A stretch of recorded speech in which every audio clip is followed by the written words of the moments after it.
by Vision Express. KUAM TV8, first on Guam.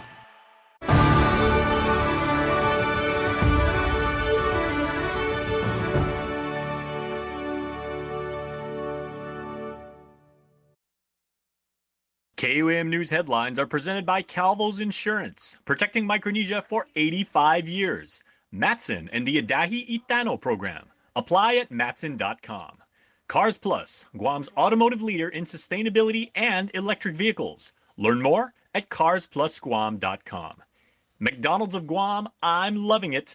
And King's Restaurant, serving your local breakfast, lunch, and dinner favorites for over 45 years.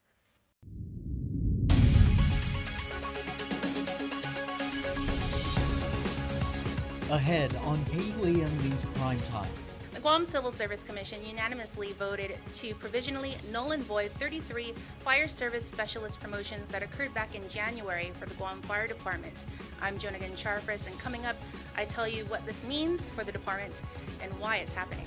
Lawmakers pushing for stricter sentencing on sex crimes against children under 12 years old. Senator Chris Barnett introducing this bill with bipartisan support. I'm Matsuki Hirayama with the details on this Jessica's Law legislation. The CNMI judiciary provides a second chance for those facing mental health illnesses. I'm Tomas Manglonia with that story as part 5 of our Mental Health Matters series. Hafid, good evening. Welcome to KUAM News Primetime. I'm Nick Delgado. And I'm Destiny Cruz. Thank you so much for making us a part of your day. Well, a situation is heating up in the Guam Fire Department as 33 promotions to fire specialists back in January are in limbo. This as a recent decision by the Guam Civil Service Commission was handed down on a case that shows the interview process was tainted. Jonagan Charfritz has more.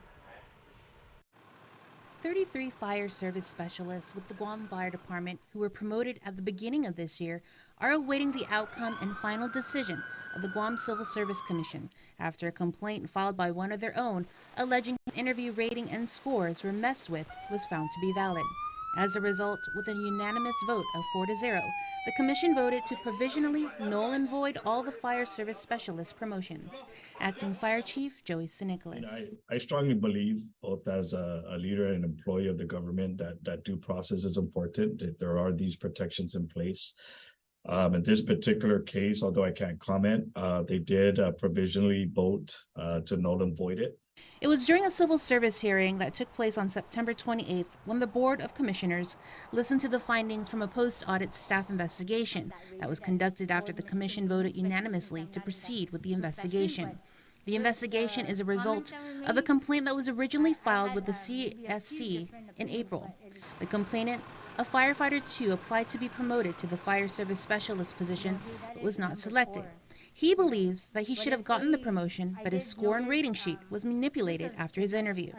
The conclusion from the investigation, based on testimony in regard to the interview scoring and changes of the interview scoring for the employee, it brings the interview and overall GFD selection process into question. The integrity and fairness of the interviews was compromised, and overall was not done right. It gave potential insight that interview scores for others could have been altered. We should note that the fire service specialist promotions occurred when former Fire Chief Dan Stone was at the helm. Stone has since returned back to the aircraft rescue and firefighting at the Guam International Airport Authority. There's always anxiety with things like this, anticipation, and a lot of what ifs. But my overall message is, let's just work with what's right in front of us. No major changes are happening right now, and I ask my personnel to trust that the leadership is looking out for the best of their welfare and the organization as a whole.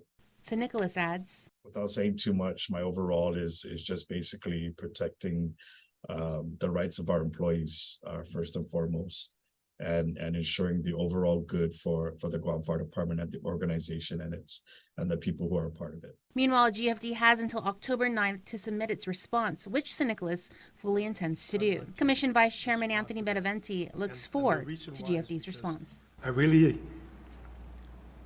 want to get more information, which is not available with what you guys came up with, and hopefully management can come in and the panel members that were there, maybe allow them, we get an opportunity to question them. and get more information as to, because like I mentioned earlier, this process is not perfect, but it's what we got. And if we mess with it,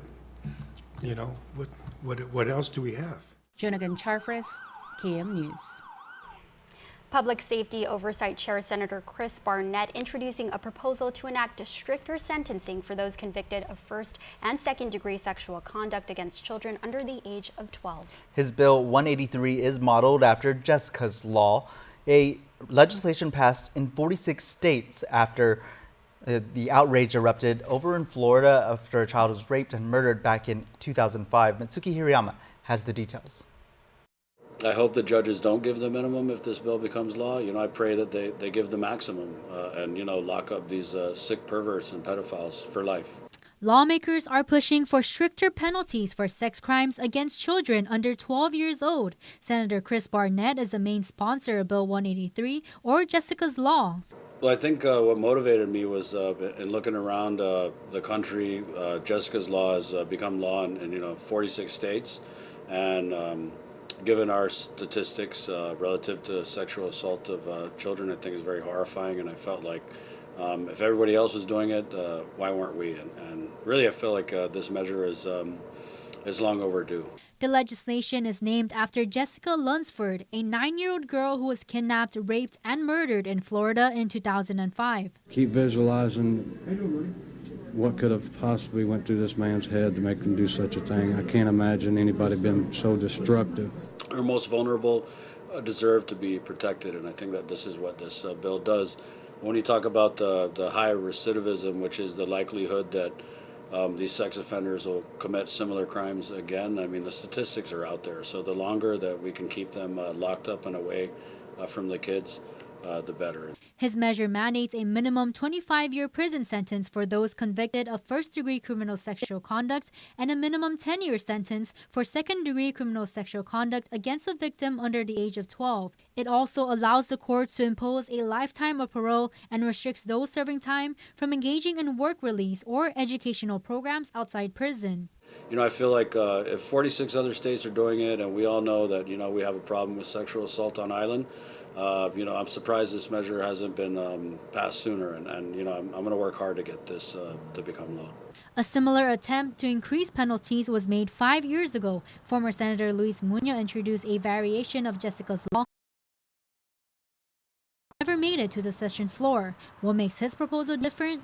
I think for me, having the support of my colleagues is very important, and I try and get that support before I even introduce a bill, especially a measure like this, which is it's very substantial and it's very needed. With bipartisan support, namely 11 co-sponsors on the measure, he's confident Jessica's Law will pass and hopes it does so quickly. Mitsuki Hirayama, KUAM News. Thanks, Suki. A Guam Department of Education school aide is accused of sexually assaulting a 16-year-old girl known to him is now working at the central office. 59-year-old Lorenzo Mundo Calvo is charged with fourth-degree criminal sexual conduct and harassment. GDOE spokesperson Michelle Franquez confirms that Calvo is temporarily assigned at the TZN headquarters as the investigation is ongoing, saying, quote, "Once the investigation is completed, the findings are forwarded to the Superintendent of Education for his review. Based on his review of the findings, the superintendent will make a determination on the individual's employment status with the department." Calvo is still currently listed as a school aide 1 in the Education Department's FY23 third quarter staffing pattern. According to court documents, on September 25th, Guam police officers met with a 16-year-old girl who told them that sometime in August, Calvo inappropriately touched her chest area and afterwards gave her $20. She told police it made her feel as if he was paying her to keep quiet about what had just happened. The victim then told a family member about the incident, and court documents also state that Calvo had hugged and kissed her on the lips on a previous occasion, which made her feel uncomfortable. The brand new 2023 Titan truck that was stolen from the Nissan dealership car lot in Upper Tumon has been recovered, but with missing parts. The truck was found Wednesday abandoned in a field in Isengsong, Dededo. Nissan General Manager Arnel Bonto tells KUAM the truck was stripped for parts. It was left severely damaged with all 4 wheels and the AV unit missing. Investigators say the thief remains at large. As KUAM reported, the theft was caught on surveillance footage last week. The suspect managed to get into the dealership's parking lot, break into the pickup truck before then taking off. Bonto says the employee opening up that day noticed something wrong when they saw the north entrance parking lot chain ripped from the ground. He's accused of stealing gas from an official government vehicle before being caught with drugs. 25-year-old Joaquin Caminanga is charged with theft, criminal mischief, along with a special allegation of committing a crime against the community and possession of a Schedule II controlled substance. Court documents state Caminanga was spotted Sunday allegedly stealing gas from the Jigo mayor's government vehicle before taking off from the scene. Authorities tracked him down Tuesday. During a search, police found a glass pipe and a baggie with meth.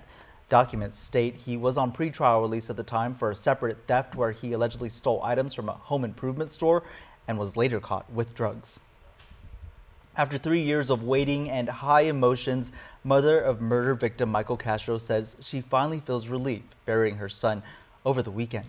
Julian Hernandez sits down with Castro's mother as she speaks about the emotional roller coaster she went through and now awaits for his upcoming murder trial. After 3 years of waiting, grief, and high emotions, Melanie Guerrero was able to give her son, Michael Castro, who was murdered in 2020, a proper burial. The service itself was so beautiful. Everyone that did show up, that's what I got from them. What a beautiful service this was to remember Michael. And it just felt a huge sense of calmness the whole time in those moments. Getting there, and finally seeing his coffin and being able to walk up to it and touching the coffin, knowing that my son is in that coffin. Finally having the service, it was extremely emotional, of course, extremely emotional time for me, getting there, being there, and knowing that my son is, you're right here, like,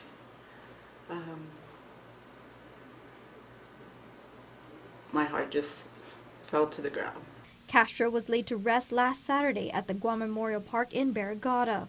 His body was only released this year. After having the long-awaited funeral, Guerrero said she and her family felt a great sense of relief, knowing that they can now see and visit Michael anytime. However, she admits that she and her family will also continue to feel his loss for a lifetime. I wish there was another word for painful that can explain really how we're really feeling about having to be there, to do a service, to bury someone that meant so much to me, so much to his siblings, his daughter. Even for her, that was, for a 10-year-old to have to go through that, it's extremely traumatic, right? Having to face that reality, that that's her daddy in that coffin. Guerrero reported her son missing on November 8, 2020. He was last seen a week before on October 29. His car was later found in Santa Rita more than a week after he was reported missing. In 2021, Nicholas Wayne Moore was arrested in Florida and extradited back to Guam charged with Castro's murder. According to court documents, Moore allegedly admitted to knowing Castro and their relationship dealt with drugs. In October 2021, Castro's remains were found in Jigo. As she and her family await for the trial, anticipated to begin in early 2024, Guerrero and her family are now bracing themselves as they will have to relive those 3 years over again. I buried my son, and it's supposed to be like closure, but actually it's a different level of grief that I didn't really know I would be feeling in that moment, and still up till now still have to deal with that grief and that loss, and that's going to continue. We all want to know how that is going to play out and what will happen there. any family going through something like this, we want to know. We wait for it, and we'll just have to wait and see, and all be patient on that time when that happens, and hope that justice will come out of this, and that we will see that. Julianne Hernandez, KUAM News. Lead has been detected in 2 Guam Department of Education schools, but what corrective actions are following these findings? KUAM sitting down with the officials from the Guam Environmental Protection Agency and lawmakers today. Developing a clear communication plan, telling parents and staff about lead monitoring. That's part of the Guam Environmental Protection Agency's guidance manual provided to the Guam Department of Education, following levels of lead exceeding EPA's action level of 15 parts per billion found in water sampled from 2 individual cafeteria sinks at Juanem Guerrero and Machinao elementary schools. Captain Brian Bearden of the U.S. Public Health Service and Chief Engineer at Guam EPA on what happens next following these discoveries. They did exceed the action level. There's EPA guidance that's provided for schools called the 3 T's guidance. It gives schools a whole range of things that they should be doing, especially in terms of educating and training their staff and communicating to the parents and the staff as well. It's preemptive and often communication on testing plans and results not only noted in that manual Bearden references, but also what Oversight Committee Chair on Education Senator Chris Barnett is advocating for from GDOE. In doing my homework on that, I'm disappointed that the Guam Department of Education didn't inform the public about these situations. I know that they're now saying that they're going to inform the public, but I think students, staff, stakeholders all have a right to know as soon as the Guam Department of Education does it. GDOE Superintendent Dr. Kenneth Swanson telling KUAM that both JMG and Machinao school populations were informed of the August test results. Swanson previously defending he did not need to inform both school communities of initial test results that were below EPA action levels. Still, Barnett contends Swanson has a lawful obligation to keep the community in the loop. Well, I wrote a letter to the superintendent on the first day of school, which was a while ago, and I'm not sure if I sent it to the right email address because he hasn't responded yet. And in the letter, I did again reiterate that the Safe Schools Facilities Act, which was a bill I introduced that the governor allowed to lapse into law, that act and that law requires him, you're right, to notify the public of any risks or hazards at the school sites, and also to inform the public about what GDOE is doing to remedy and mitigate these hazards. And as far as I'm concerned, he hasn't done that yet. And so again, I would ask the superintendent, I know he's new on the job, but the law is the law, and I think that this superintendent and any other superintendent is required to follow the laws. Meantime, Bearden suggests all schools start implementing the 3T guidance, training, testing, and taking action, ahead of the lead and copper rule revision slated for 2024, which will require testing in all schools and childcare facilities on the island. As for what EPA advises Guam DOE to do about those lead samples coming back above action levels. Some immediate steps they have to do, such as shutting off the problem fixture. Then there's short-term steps that they're supposed to take, including putting up a sign telling people not to use it for food preparation or whatever they decide to do. It could include things such as flushing the faucet before you use it for various purposes. Most of these faucet problems usually are just only in that first flush of water when the water's sat overnight and it's leached the lead out. So you can do a flushing program where you flush the faucet for 30 seconds or a minute, and then after that the lead levels will be safe.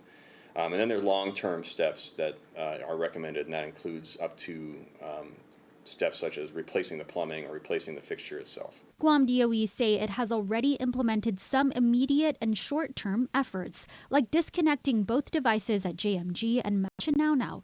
Photos obtained by KUAM show red caution tape and out-of-service signs on the faucet at Machinao. All actions, Bearden affirms, communicate that no one should be using the tap. This, as Swanson says he plans to switch copper plumbing out to plastic, and as Senator Barnett calls for more transparency and realistic timelines for solutions. Well, don't be alarmed if you are near a radio or television. Early Thursday morning, the federal government is pushing out its emergency alert system test. The nationwide effort includes a wireless alert for cell phones, but that specific test won't happen in Guam and the CNMI. Here's more.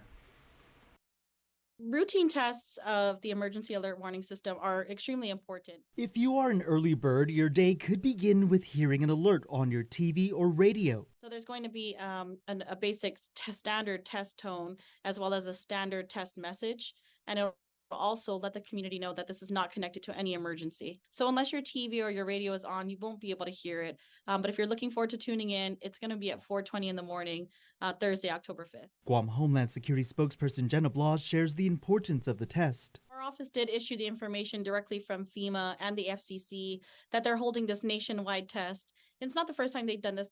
They've done this previously. I know the EAS, the Emergency Alert System test, has been run 7 times before this. But the wireless emergency alert portion of the test is something that Guam, CNMI, and I'm also tracking American Samoa won't receive.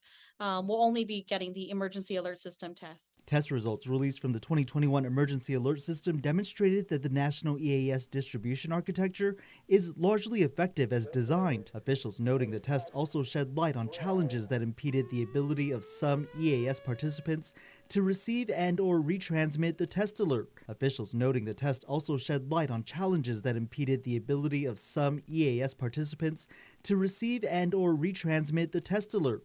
The overall results of the 2021 nationwide EAS test showed that the test message reached 89.3% of the EAS participants, an increase of 82.5% in the 2019 tests. The overall retransmission success rate was 87.1%, which is an increase from 79.8% reported in 2019. It's a system Blas says is in place to make sure Guam is ready for the unexpected. This is something that's also practiced locally with our all hazards alert warning system sirens. We routinely test these. Most recently, we've done that back in August after our Typhoon Mawar. But this is something that we routinely practice as well. So to see that it's being done nationwide just further proves the point of its importance here. But Guam and the CNMI will not be included in the wireless emergency alert. The wireless emergency alert capability is for U.S.-based carriers. So for Guam, we won't be able to receive those. We don't have those U.S.-based carriers that would typically be used for the wireless emergency alert. If you travel to the continental United States and you bring your local cell phone with you, and you're able to change it, switch out your SIM, you'll be connected to a U.S.-based carrier. So you may receive it if you're off island. But for here on Guam, since we don't have the U.S.-based carriers, we won't be receiving that wireless emergency alert. She says, however, efforts are underway to make it possible. Guam Homeland Security Office of Civil Defense are working closely with our local telecommunication partners to see what types of avenues are available for us. There is a requirement for a buy-in from local telecommunication companies, and so there are a lot of discussions about where that type of funding would come from and what that would look like. So we're working with not only local telecommunication companies, but also with FEMA to see what types of avenues are there. Still, no timeline how soon that could become a reality, but Blas is confident the region is prepared and the public will be alerted as necessary. We really recognize all of these different forms of communication as just one form of communication and would utilize all in the event of a real emergency. So we're looking at different ways to be more redundant with our capabilities, not only with the sirens, we also utilize mass email notifications. Our website is operational 24/7, especially during an emergency. Our social media is something that we utilize as well.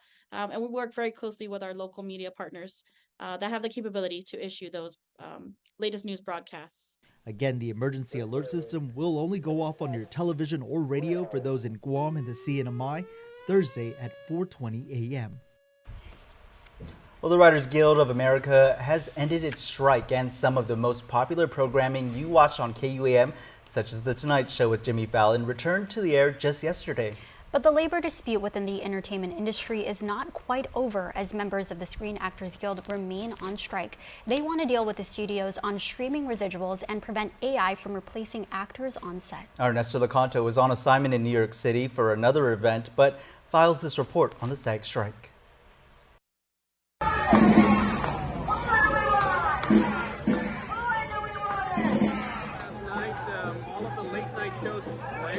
Go back to work after 5 months.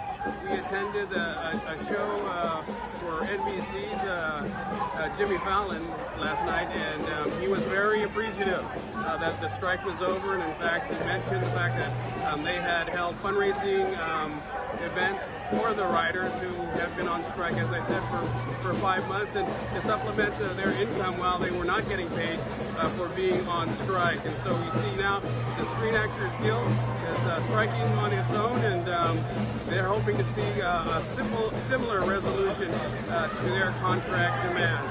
Reporting from New York City, right here in front of the Today Show set, I'm Nestor Lecanto for KUAM News.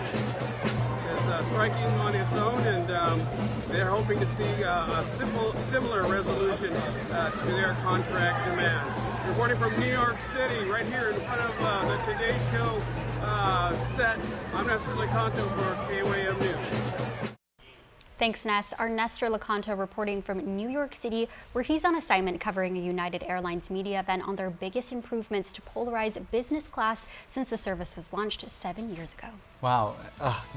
What a crowd that's out there.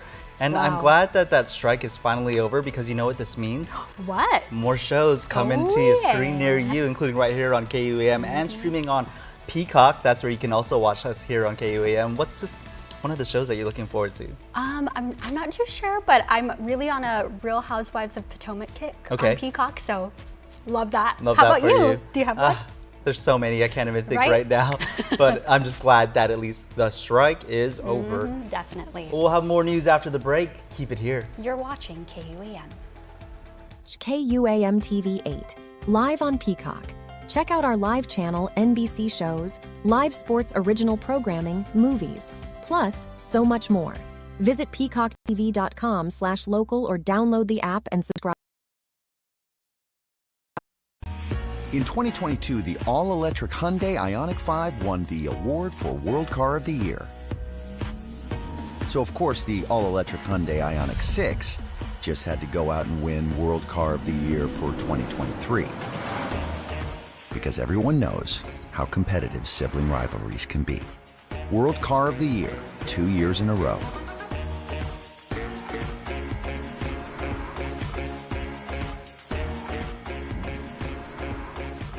Don't need a work break, keep the smile on your face. The moments you can't replay, and I'll be around. Whoa. Count on me, count on me for life. Wherever life takes you, we're always here for you. Calvo's Insurance. Count on us for life. This burger looked at one slice of melted cheese and said, more cheese. It looked at pickles and said, also onions. It wanted to be more than hot. It wanted to be juicy. This is the Quarter Pounder with cheese. If you thought one napkin for the Quarter Pounder with cheese was enough, it's not enough.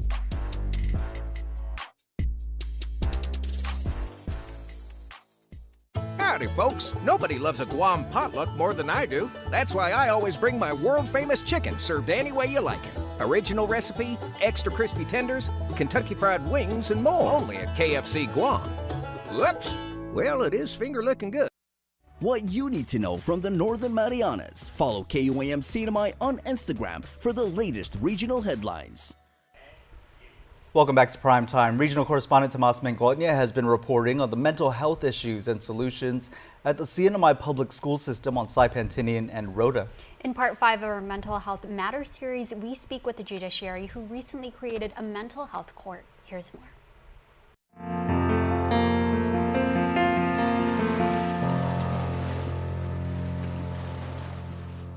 The NMI judiciary has seen success with its drug court program. In 2021, the NMI Supreme Court created the Mental Health Court Docket Program. The goal of the treatment courts is to address community needs through the justice system. They felt that the need for a mental health court was urgent. And I guess at that time, I wasn't really sure how urgent it was. Now that the court is up and running, I do see that it was needed, it is needed. It's a meticulous process for a case to reach the mental health court bench. When a person commits a crime and their defense counsel learns of a serious mental health related issue, their case can be referred to the NMI Attorney General, who would determine if they're legally qualified. And if they are, the case moves to the mental health court, where a clinician, usually from the Community Guidance Center, does an assessment. Information from both the AG and clinician is passed on to the judge.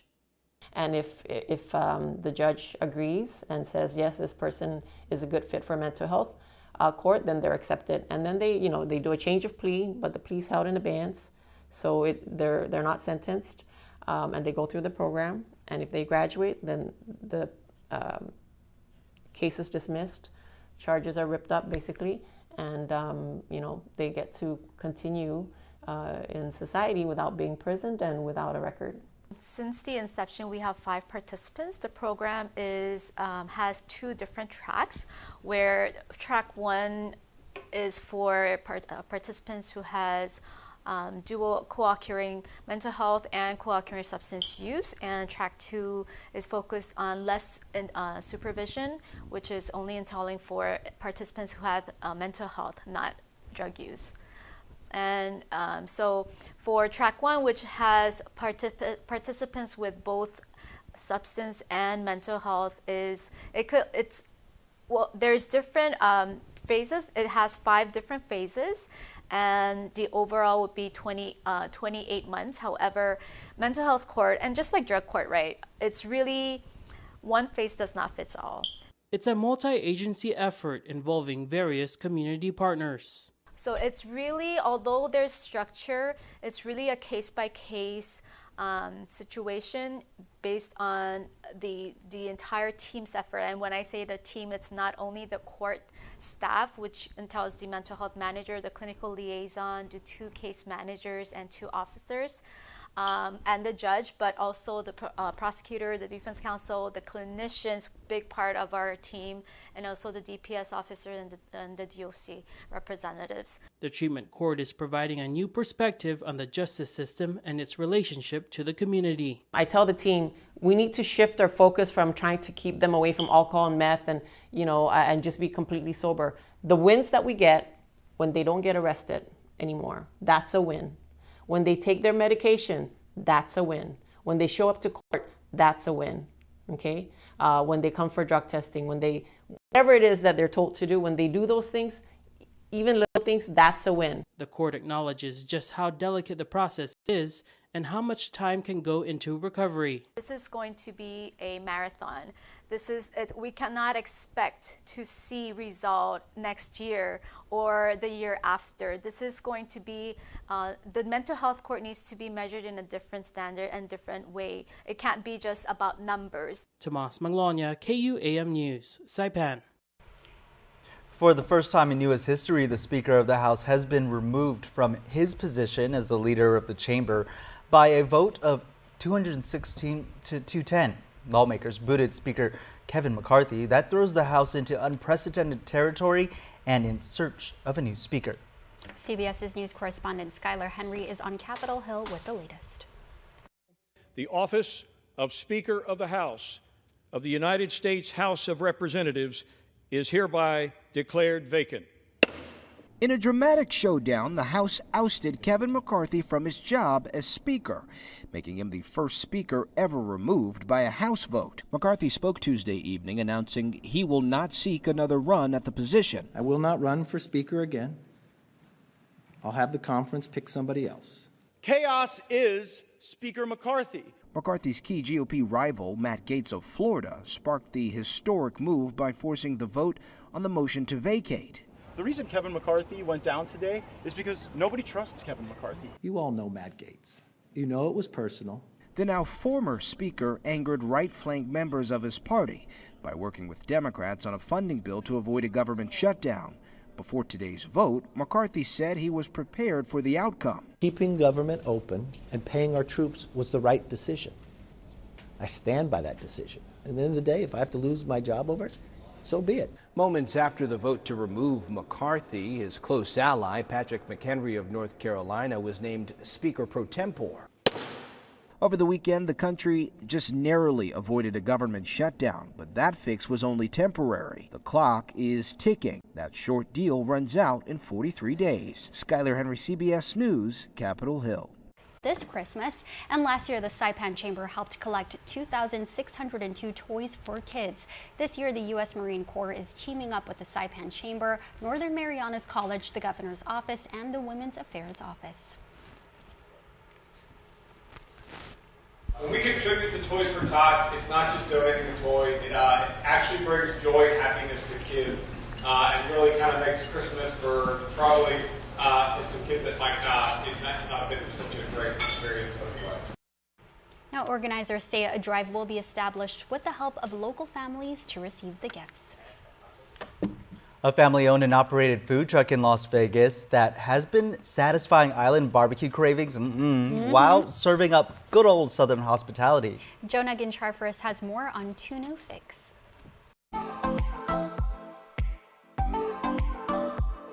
For the past 5 years, James and Yolanda Flores, along with their family, have been dishing out plates of island favorites with an extra helping of holiday spirit from their food truck, Tunu Fix. Currently residing in Las Vegas, James and Yolanda have been away from the island for about 25 years, but the two, who are from Inalahan and Moleso respectively, have never forgotten their home. Yolanda explains how the idea for Tunu Fix came to be. As long as I've known him and we've been high school sweethearts, he's always had a passion for starting up his own business. In 2016, James had major back surgery and at the time had a 9-to-5 job. He had to make a decision to find something that was more conducive to his recovery and schedule. He had to really just look into what he was passionate about. We've always cooked. We've always had large gatherings for family and friends. He's always loved to barbecue. So yeah, we decided let's do barbecue. We'll do Chamorro food. We'll promote the food, our culture, our island, and we'll see where it takes us. And in 2018, Tunu Fix was born. They both say it has been a fun and enjoyable journey, especially with their kids and nieces and nephews helping along the way. If they aren't taking part in events, the food truck is usually situated in the parking lot of the Centennial Medical Plaza in North Durango. And what can you expect? We greet them with half a day. We try to show them hospitality and respect.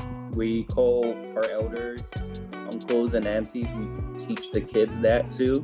So we show them that part. Then we introduce our barbecue meats. We tell them what we have. And we tell them our side will be red rice. We have chicken telegram, empanadas, pickled coleslaw.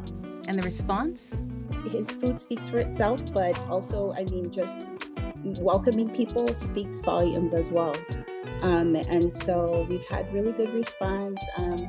And word of mouth goes a long way. So we have a lot of customers that say, hey, I've heard about your food truck. We just want to try it out. We've had some former military families who, have moved away from Guam and they miss the food. It just spread from there. From family, friends of family, people that are just passing through. And they say, hey, we wanted to eat Chamorro food. So our, relative told us to stop by. That just really, it helps us to feel closer to home. And it's hard not to feel at home with great people, tasty food, the Guam flag soaring in the air, and Chamorro music blasting.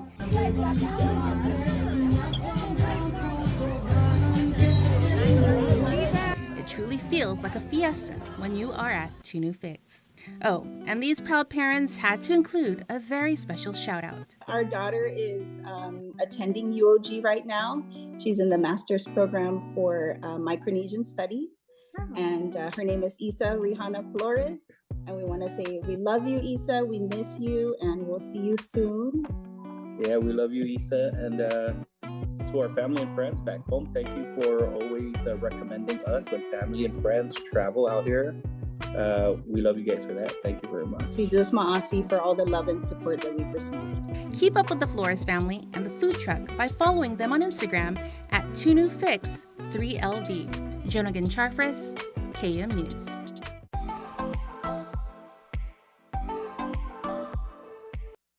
I'm following them right Ooh, now. You're going to get your Tunu Fix? I'm going to get my fix on for yeah. sure. I'm fixing to follow them and I'm fixing to get my grub on because, we're always hungry. Always, girl. Hungry newsroom. Now for a look at your world at home. Here's a view of another fisherman down at Ipan. This view plus more Chamorro music streaming right now on Isla Digital Radio.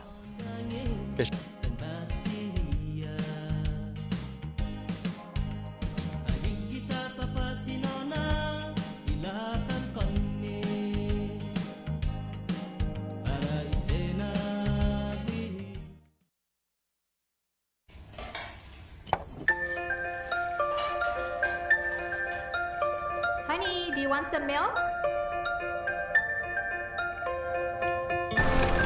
Do you ever wonder how your favorite products make their way into your local stores? Most arrive on state-of-the-art Matson vessels that transport containers of food, household items, equipment, and supplies into the islands every week.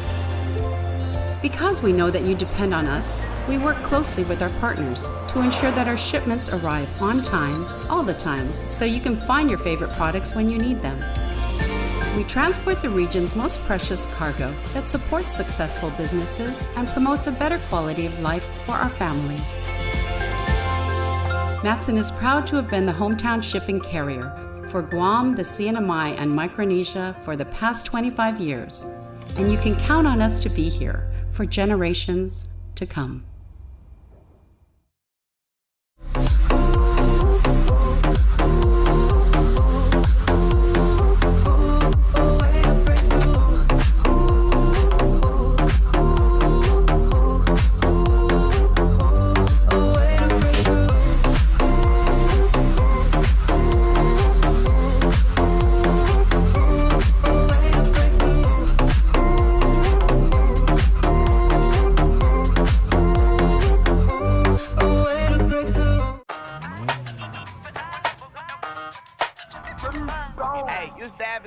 When I was just a pup, I don't wanna catch the feelings. I be trying to see what's up. I let shorty clean the business. I'm a diamond in the rough. First order of biz, no snitch, and I try to keep it silent, but the kids don't listen. Happy birthday, got another hit, no flinch, and I tell them send a watch that I can fit both wrists. And reduce the habit servitude, but I was just a pup. Wanna catch the feelings. I be trying to see what's up. I let shorty clean the business. I'm a diamond in the rough. Infectious disease transmission prevention in the workplace. It's not if. It's when. Are you ready? Be prepared. DIA Hawaii is offering free training for workers and employers.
right, everybody. There is a saying, and very, very well earned, that the most effective weapon in the world is a United States Marine and his rifle. But you know, the sentiment underlying that is it's the Marines doing what they say they're going to do and then finishing the job to completion. And I have two such United States Marines joining me right now. I'm very, very honored. Major Diane Rosenfeld and Sergeant Darren Acuna. Escura. Yeah. Beg your pardon. No. Wow, I'm already off to a hot start, but I'm just so in awe. So first of all, you guys, to you and your brothers and sisters in arms and everything, we always say thank you for your service. Yeah, thank you so much. That. Yeah, thank you. And this year we are actually starting Toys for Tots, which is what we're talking about now. Yes. We're starting this early. No better time to start. And like I said, Marines get the job done. So yeah. Toys for Tots. And Major, this is your second go around being in charge of this detail. It is, yeah. So this is my second year coordinating the Marine Corps Base Camp Law's Toys for Tots program. But this is the 14th year that this program has been established here on Guam, and it's the 8th or the 7th year that it's been established for the CNMI. So we are really excited this year to kick it off. I know we're going to do great things with the help of the community, with our partners, and we're excited to see where it goes. Now, Marines are here to help people and to fight for people that can't fight for themselves. What does it mean to you to be able to say, I've improved the life of a kid. I've made some family, you know, like truly, truly happy in a time where it can be very emotionally heavy? Yeah, I mean, the holiday season is really all about bringing that joy, that holiday spirit.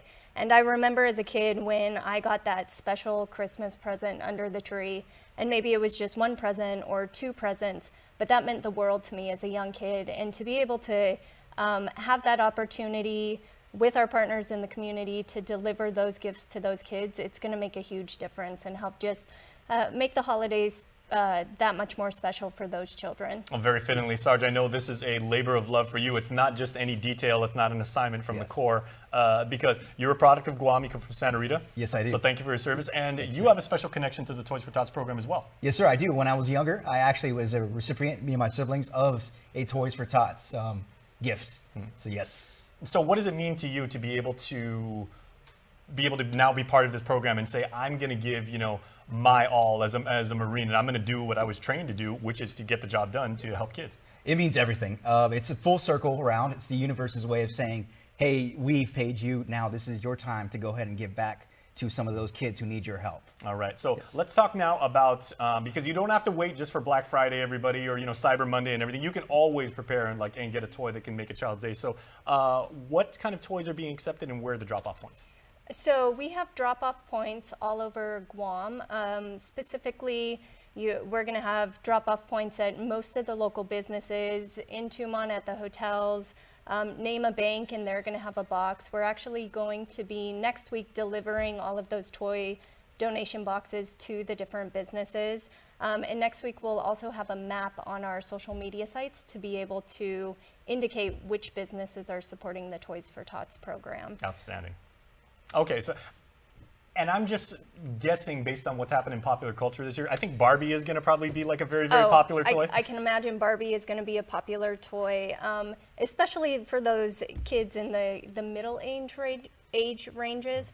A lot of our donations, we tend to hit those kids in the middle ages, but we do see a gap in toys for the 0 to 6 months age group, and also our teenage kids. So more than just Barbie, if you're thinking about what a teenager would like, 11 to 18, everything that the kids are doing now on social media, so any light mirrors, makeup, sports gear, those are always good things to donate as well. And you know what? Books are always great too. Books are books accepted? Absolutely. Books are accepted, and they Love are that. always great gifts. Okay, and then Sarge, do you mind if I ask, what toy did you receive when you were, you know, on the other side, when you were a tot?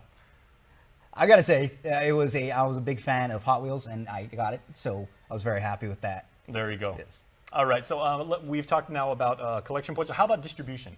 Like, as we get closer and closer to the Christmas season, because I know, you know, there are two sides to this equation. Yep. There's gathering everything, making a collection, and then making sure it gets to the kids. So for distribution, the first week of December, we are going to go to all of those local businesses that we have partnered with to collect the toy boxes. Back in our warehouse, we're going to separate everything out, and then we work closely with the Salvation Army, Harvest House, Catholic Social Services, and Yetlu to be able to get what it is that the community needs. So if anybody out there is thinking that they may need a toy from Toys for Tots program, please reach out to Salvation Army or Catholic Social Services to fill out an application to make sure that your kids have that toy under the tree. Major can do, will do. All right, Sarge, now, you know the heart of our people. You grew up on Guam and everything. This is part of our culture, right? It's who we are. We breathe and we live in Nafamalik, right? We take care of our neighbors. Can you make a plea to your fellow Guamanians and say this is why it's important to do so? Because it's been a hard year, and that's probably all the more reason why people need to get involved and help kids. Yes. So I'd like to say on both sides of the spectrum, as a Marine, I think it's important that we show the community that we're there for them and that every step of the way that we do care. And as a native of Guam, it's important that they see the Marines out there fighting for them and showing everything they've got. And you guys continue this fight. And trust me, I mean, these are just two of the many, many Marines. We got a bunch here who are like off camera. What's up, guys? But there are many people involved in this. Many people that are now wearing the uniform, happily getting involved in this because they know they're making a difference. Yes, absolutely. And it just goes to show how much the community comes to support the Toys for Tots program. So through the Chamber of Commerce, through all of the different businesses, we've already had Macy's reach out to us and provide a $5,000 donation, so we were able to buy toys and get this program started, this campaign started. Okay, and I know people have, they can DM us sometimes real quick, and they say, is there a monetary, like a ceiling or a floor as far as like these toys? Do they have to be of a certain value? So they have to be less than $30. That's kind of our cap, and we also have, smaller toys that come in that we consider stocking stuffers, but we do ask that you keep it under that $30 limit. All right, so Sarge, final word is yours, being a product of Guam. Just some final thoughts on what Toys for Tots is going to be for our community and for the Corps. I think it's a big movement, and I think everybody needs to get involved. Everybody needs to contribute, just the way, it's going to affect somebody's life. It's going to make that future Marine, and it's going to produce a product that just is irreplaceable. The spirit of the holidays, you need to go out there and give. And that's why you guys say Semper Fi all the way. Semper Fi. There you go. No better way to end it on that. So Major Sarge, thank you so much for your time, and thank you for what you're doing. Yeah, thank you so much. All right. The Marines setting up Toys for Tots right here in 2023 on Guam. Guam's auto appearance specialist, Elegant Reflections, has been providing the automotive industry with professional detailing and car care products at its highest quality, from complete detailing, full interior detailing, exterior detailing, headlamp restoration, hand washing, seat and carpet shampoo, engine degreasing, undercarriage cleaning, paint sealant, fabric protection, paint oxidation removal, and so much more. Visit us at our new location. Call 646-5555 for an appointment. Elegant Reflections, Guam's auto appearance specialist, over 20 years of experience. Want a real taste of New York? The classic New York-style pizza offers a big, bold taste that's a Guam favorite. Handmade to perfection on a crust that's 30% larger than our large. It's just $11.99 for carryout. Classic New York-style pizza, only at your island Pizza Hut.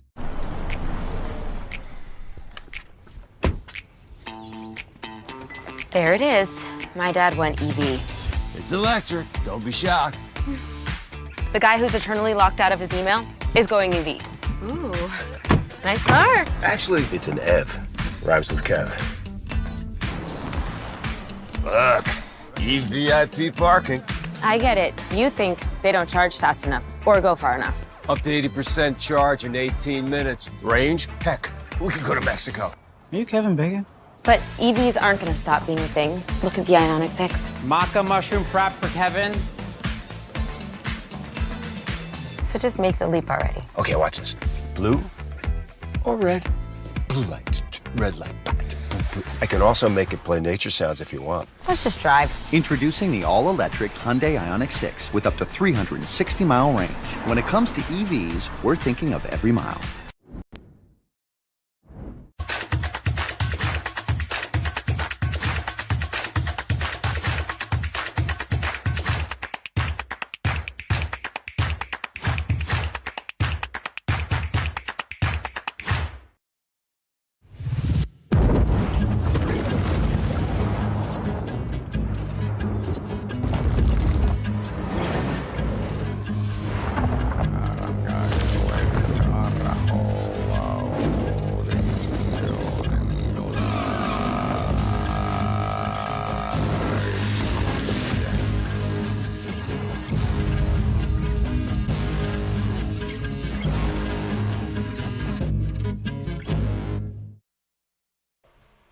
Well, Des, we're always wondering what's happening around town. It's Wednesday, so it's a good time to hit the night market, get some good barbecue like we saw from that last story with Tuna Fix, right? Dude, oh my God, we're already thinking about what we're going to eat today, tomorrow, and into the weekend. Oh yeah, we're going to be scrolling through that Instagram like nobody's business. Well, let's see what's going on around town now. Let's do that. Jason Salas has your news bites.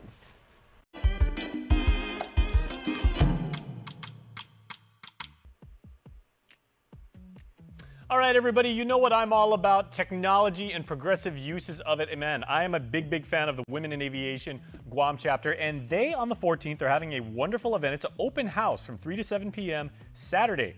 Go to Air Services in Tizen. It's fun for the whole family. You can learn about planes, meet pilots, flight attendants, and much more about the science of flight. This is awesome, and this is something that for you parents, you need to bring the little ones here because it is going to set them off on a flight, literally, of discovery and of science. So good job by our friends at the Women in Aviation Guam chapter. Next, the Boonie Flight Project, another organization of whom we are huge fans, is the beneficiary of this lovely lady, Heather Manley. She is a Broadway star, of course. She is pursuing her dream of acting, and she's doing a very good job of it. And she is using her skills as a theater performer to benefit helping Guam's stray animals. She's performing on Broadway and put together a crazy lineup of Broadway performances that you can watch from the comfort of your home. It's on Tuesday the 24th at 11:30 in the morning, just $19, and all of the proceeds go to the Boonie Flight Project. Go to thegreenroom42.com to find out more and to get tickets. And Viva Santa Remedios. This is for our friends in Saipan. Fiesta Day is on Sunday the 8th. All are invited to join in the afternoon. The novena will be set at 3, and the Eucharistic celebration is at 3:30 in the afternoon up in Saipan. All right, that is what's going on around the island of Guam and up in Saipan. Now let's go back to Nick and Destiny, who will talk for about 4 seconds, and then come back to me for birthdays. 1, 2, 3, 4. Sorry, Jace. I'm going to talk a little bit more because it's birthday wishes time. Happy birthday to... Happy birthday. Sorry, I just cut you off. Oh my gosh. Right, no, you're good. Well, it's your Cold Stone Creamery Birthday Club shout out submitted on KUAM.com. Wednesday is the middle of the week, and we say happy birthday because that means you've got 2 days to prepare and then 2 days to reflect on your awesome birthday. And the family of Kalia Jade says happy 3rd birthday to our little princess, and to the little girl who has stolen our hearts, you are truly a blessing. Have a great day, princess. We love you, say Daddy, Papa Benny, Grandma Trisha, Uncle Jaron, Mino, Uncle Zayas, and Uncle Odin. And happy birthday to Jesse Ruth Cruz. We love you, J-Dog, and we are wishing you an amazing birthday from all of your friends and family from Hawaii, Vegas, Arizona. We love you very much. And of course, Guam, all of us here on Guam. So Kalia and Jesse, we hope the both of you had a beautiful, wonderful Wednesday and a happy birthday. Well, happy birthday to everyone celebrating out there. That's your Primetime Show. Thanks so much for watching. I'm Nick Delgado. And I'm Destiny Cruz. Stay beautiful and have a good night.